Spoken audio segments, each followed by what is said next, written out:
AskReddit by Who'll. What secret was revealed when cleaning out the home of a deceased family member? Elderly aunt had a hidden room with staircase to basement area no one knew about. She and her son had a meth lab. This was in the 90s in Philly. Blew us all away.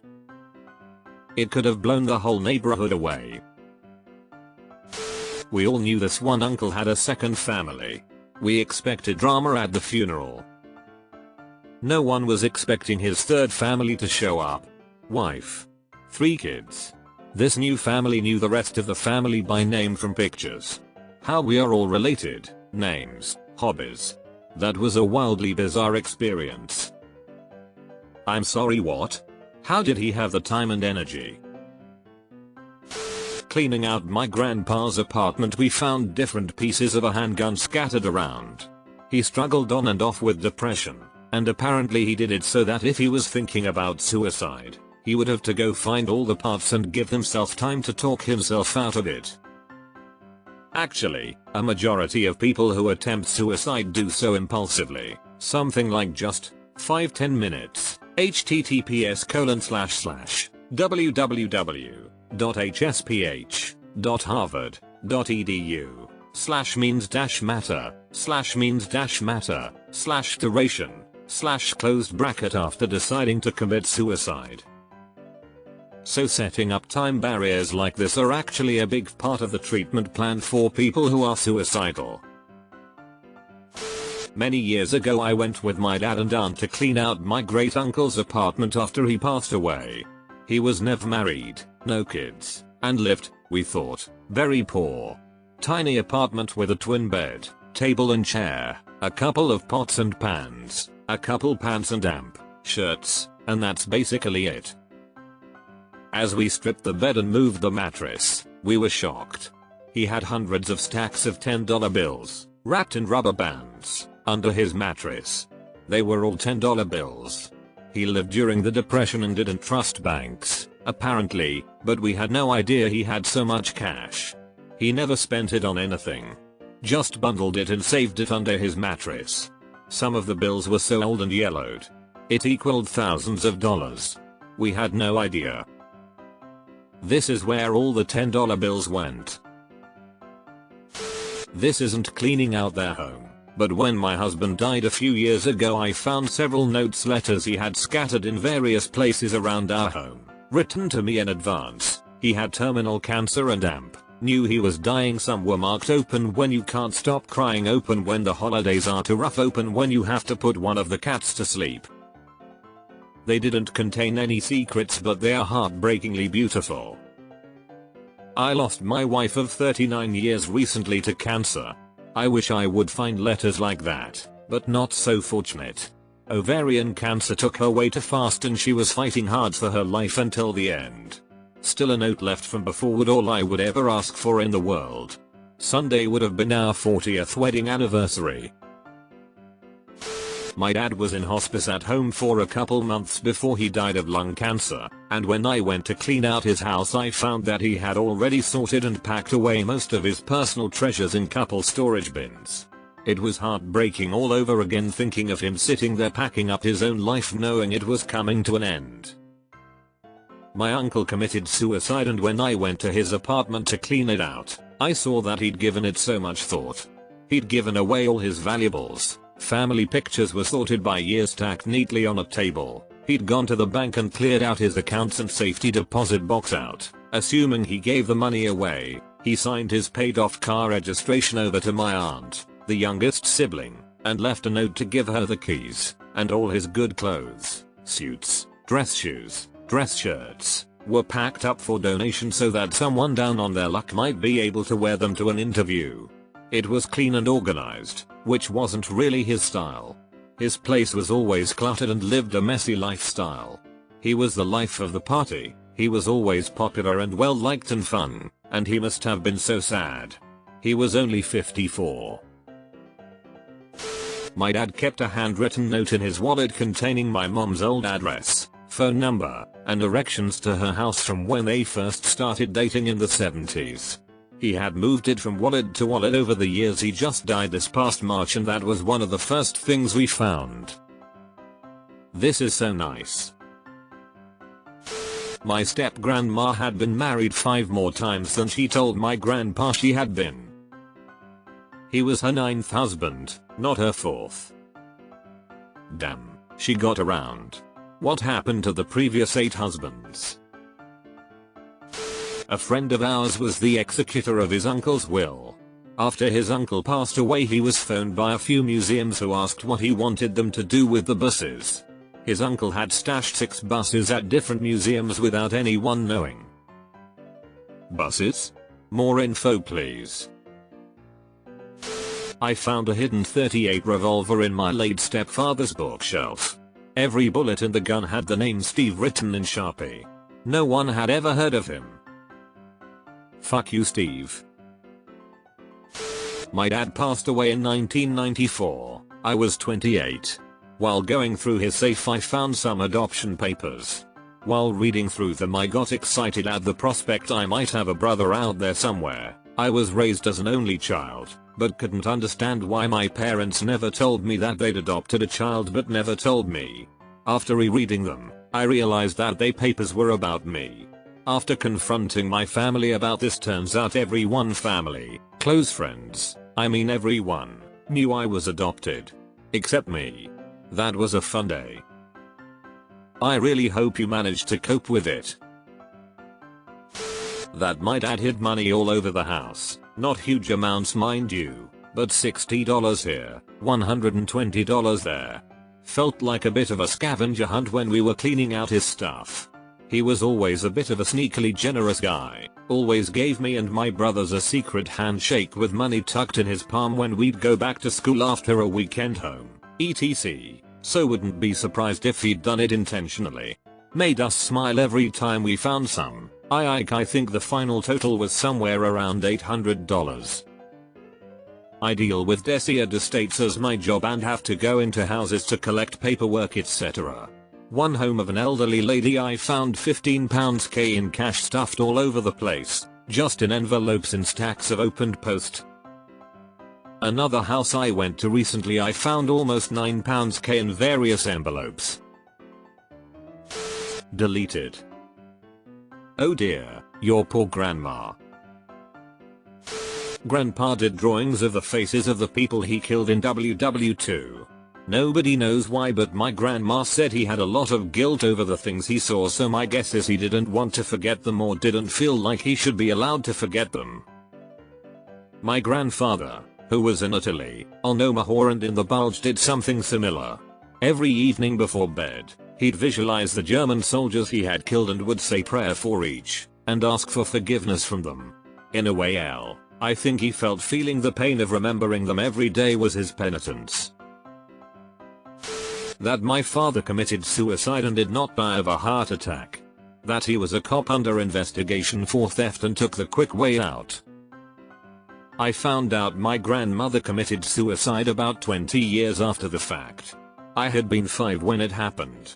All through childhood I was led to believe she died from cancer. And that my grandfather was traveling. In fact, he was in and out of jail for a year from drink-related incidents following his wife's suicide. Thankfully he's been clean and sober for the last 20+ years. My mother and her siblings found her still in my 91 years old great-grandmother's cellar. She always grew a huge potato crop. My little old polished great-grandmother was making vodka apparently. Good for her. She's the sort of woman we all aspire to be. A family friend, 50s, was moving stuff from his mother's storage locker after she passed, opened a box of documents and inside was his adoption papers. He was adopted. Turns out his aunt, who is significantly younger, had a teen pregnancy, and to avoid controversy at the time, the newly married older sister just adopted him. Is the aunt mom still around? Did he tell her he found out? That the city paid my mother $2,400 for the wrongful death of my father in 1979. That is definitely not enough information. Mine was confirmation of a wild story. My grandfather served in Korea, 4 years there was a tall tale about how he won a house in Korea, unsure how to phrase this politely online, that it included the family who owned it and essentially anyone who worked there in a game of poker. That when he returned home, after a few years of receiving letters and small payments, my grandmother told him to give the ownership back to the family. I don't think anyone really believed him when the story was told, over and over again. My grandmother died when I was young, so couldn't ask her if it was true. When he passed away and we were cleaning out the house, we found the letters from the family and the letter from the lawyer Gramps used to officially return ownership. My grandpa owned a pleasure house in Korea, is a sentence that's hard to say. Grandma, honey, I think it's time you got rid of that Korean whorehouse you own. They found out my grandmother lied about her age to her second husband. Keep in mind this was the 1940s. Her age on her marriage license was 6 years younger than she actually was. I know someone who found out he was a couple years younger than he thought he was. He found out when he was in his late 50s and had to get a copy of his birth certificate to apply for a passport. He thinks his mom lied to get him in school, out of the house, earlier because she was not a great person. Made him go, oh, that's probably why I struggled so much in school.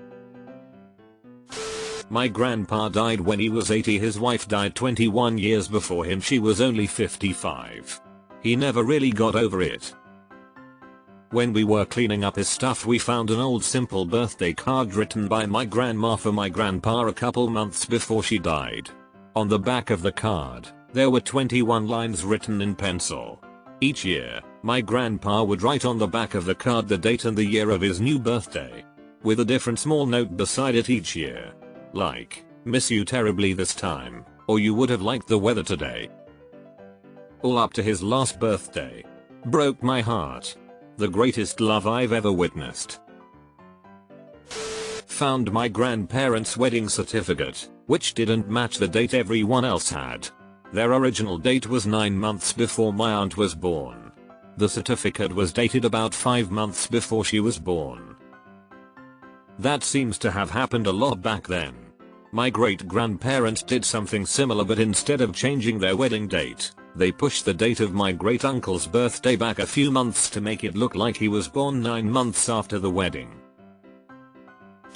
My mom found a beautiful silver ring in my uncle's underwear drawer. She sent us kids a photo of it asking if we knew what it was, as it was too large to be a napkin holder and too small to be a bracelet. We knew right away it was his cock ring. Deleted. Sounds like my mother. She died in 2021 and we found tins of soup from 1998 and unopened bottles of Adnams Silver Jubilee Ale from 1977. Grandma had multiple cats in freezers. Okay, you win. I'm a huge dorcas. Have worked in 3 comic shops. Have a huge collection. When the GF that would eventually become the wife and I moved into a house together, she flipped her shit about how many long boxes of comics I had and the space they took up.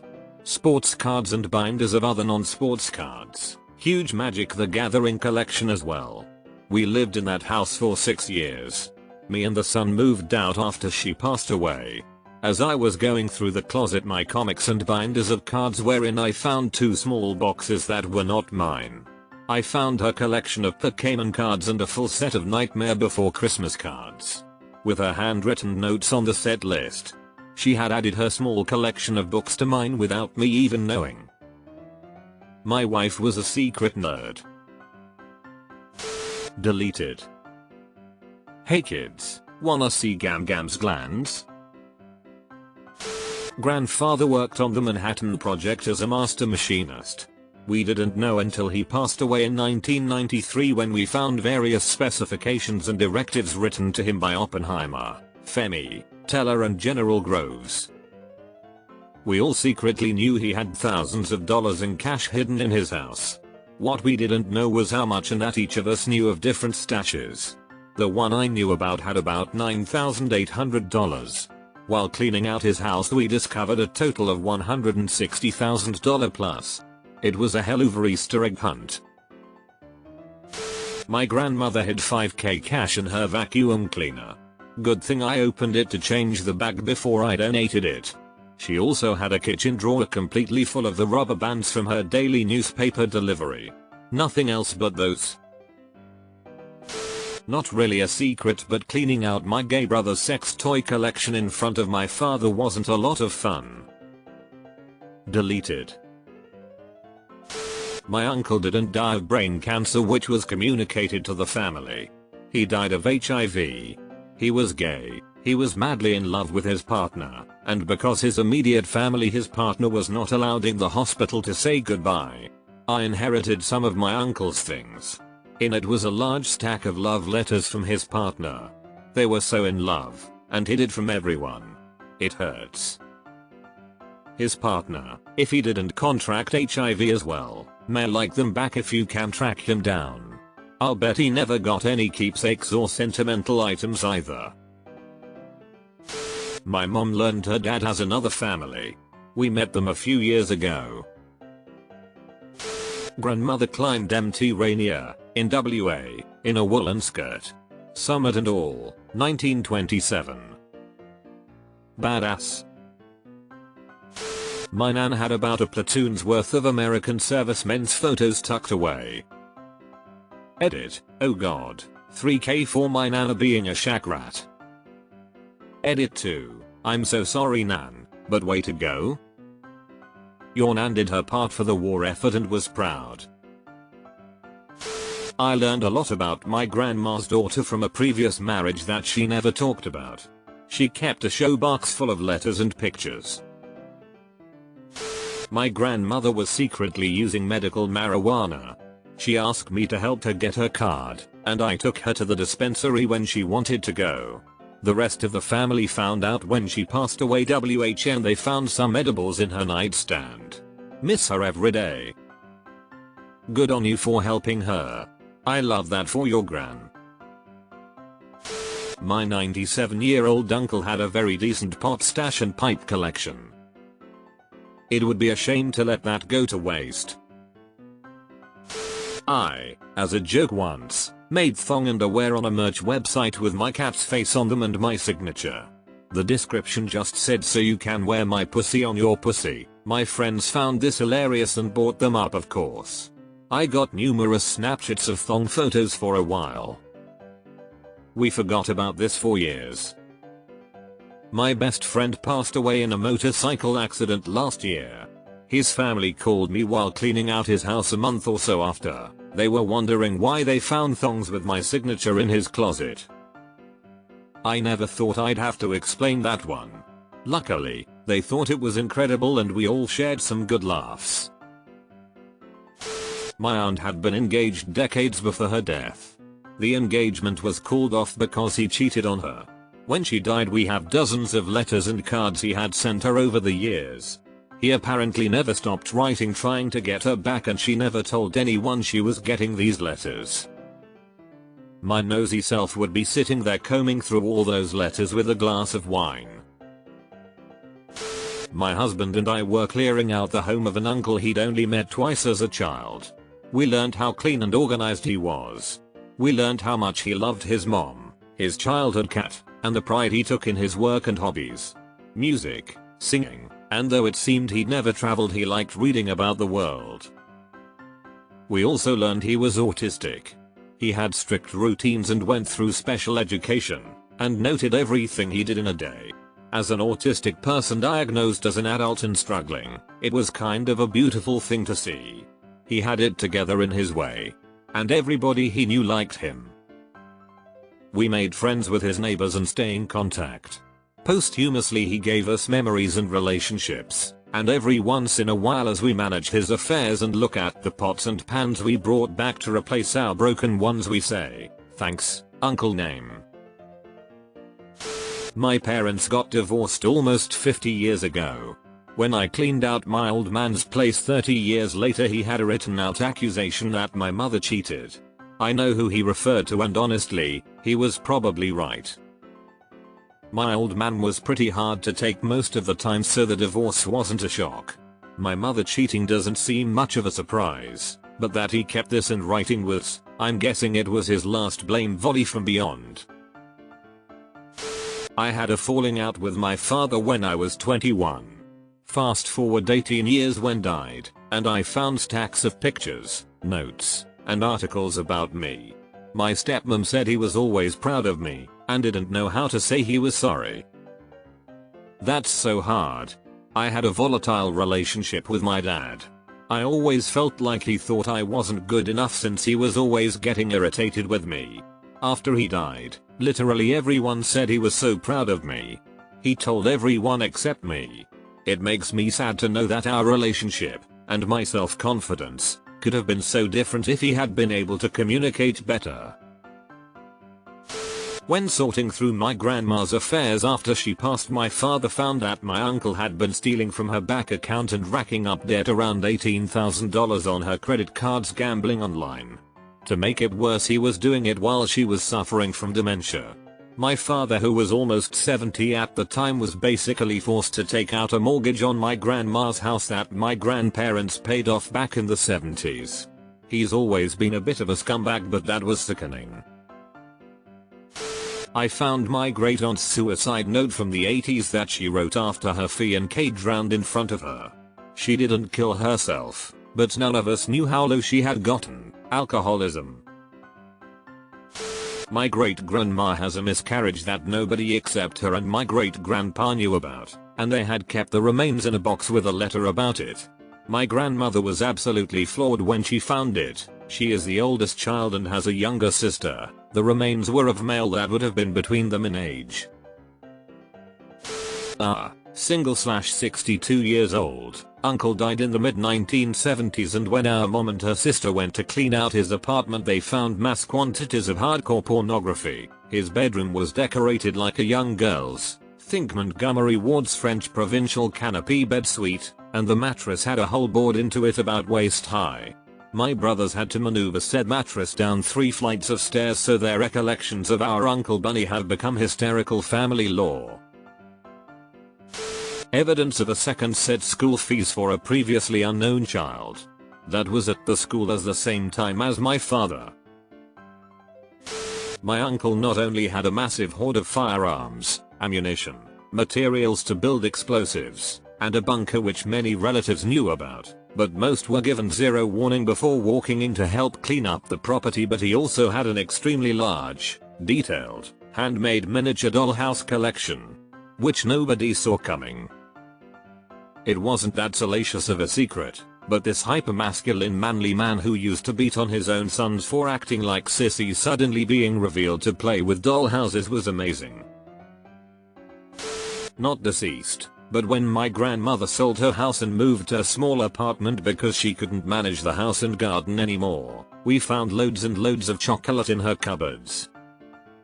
She had lived extremely healthy, not fanatic and not pushing it on others, but at some point she apparently just decided that enough is enough and started buying loads of chocolate. I guess the habit was strong as there was quite a lot of chocolate lying around still. Deleted.